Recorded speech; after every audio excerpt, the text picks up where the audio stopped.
10 महाविद्याओं में तारा महाविद्या को द्वितीय विद्या के रूप में जाना जाता है। यह माँ सती के 10 रूपों में से दूसरा रूप थी। माँ तारा का रूप माँ काली के समकक्ष कहा जा सकता है, जिस कारण यह काली कुल में आती हैं। माँ का यह रूप भक्तों को आर्थिक क्षेत्र में उन्नति व जीवन में मोक्ष प्रदान कराने वाला है। माँ तारा रहस्यपूर्ण है, जिसमें सबसे बड़ा एक रहस्य इन्हें शिवजी की माँ की उपाधि मिलना है। वह इसलिए क्योंकि माँ तारा माता सती का ही एक रूप है। माता सती भगवान शिव की पत्नी है, तो माँ तारा शिवजी की माँ कैसे हो गई? इसलिए आज हम आपको माँ तारा के बारे में शुरू से लेकर अंत तक संपूर्ण जानकारी देने वाले हैं। तारा माता की 2 कथाएं प्रचलित हैं। यह कथा बहुत ही रोचक है, जो भगवान शिव व उनकी प्रथम पत्नी माता सती से जुड़ी हुई है। हालांकि उनकी दूसरी पत्नी माता पार्वती माँ सती का ही पुनर्जन्म मानी जाती है। तारा महाविद्या की कहानी के अनुसार एक बार माता सती के पिता राजा दक्ष ने विशाल यज्ञ का आयोजन करवाया था। चूंकि राजा दक्ष भगवान शिव से द्वेष भावना रखते थे और अपनी पुत्री सती के द्वारा उनसे विवाह किए जाने के कारण क्षुब्ध थे, इसलिए उन्होंने उन दोनों को इस यज्ञ में नहीं बुलाया। भगवान शिव इस बारे में जानते थे, लेकिन माता सती इस बात से अनभिज्ञ थी।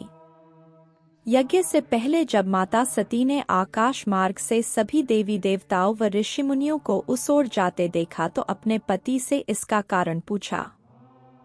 भगवान शिव ने माता सती को सब सत्य बता दिया और निमंत्रण न होने की बात कही। तब माता सती ने भगवान शिव से कहा कि एक पुत्री को अपने पिता के यज्ञ में जाने के लिए निमंत्रण की आवश्यकता नहीं होती है। माता सती अकेले ही यज्ञ में जाना चाहती थी।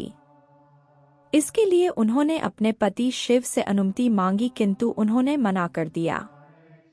माता सती के द्वारा बार बार आग्रह करने पर भी शिव नहीं माने तो माता सती को क्रोध आ गया और उन्होंने शिव को अपनी महत्ता दिखाने का निर्णय लिया। तब माता सती ने भगवान शिव को अपने 10 रूपों के दर्शन दिए, जिनमें से दूसरी देवी तारा थीं।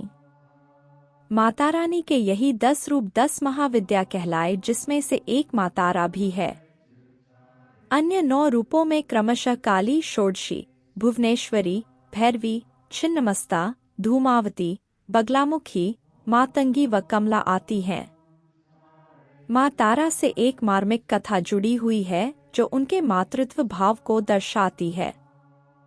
यह कथा समुद्र मंथन के समय से जुड़ी हुई है। सतयुग में देवदानवों के बीच जब समुद्र मंथन का कार्य चल रहा था, तब उसमें से अथाह मात्रा में विष निकला था। तब सृष्टि को उस विष के प्रभाव से बचाने के उद्देश्य से भगवान शिव ने उसे पी लिया था। उस विष का प्रभाव इतना ज्यादा था कि भगवान शिव की आंखों के आगे अंधेरा छाने लगा। वे मूर्छित होने ही वाले थे कि देवी दुर्गा ने माँ तारा का रूप धरा और भगवान शिव की माँ के रूप में उन्हें स्तनपान करवाया।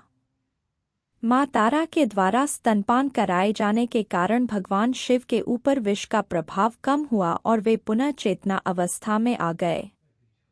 माँ तारा के इस कृत्य से उनका महत्व अत्यधिक बढ़ गया था तथा उन्हें भगवान शिव की माँ की उपाधि मिली थी। इस कारण भक्तगण माँ तारा को मातृत्व भाव से देखते हैं और उसी रूप में उनकी साधना करते हैं।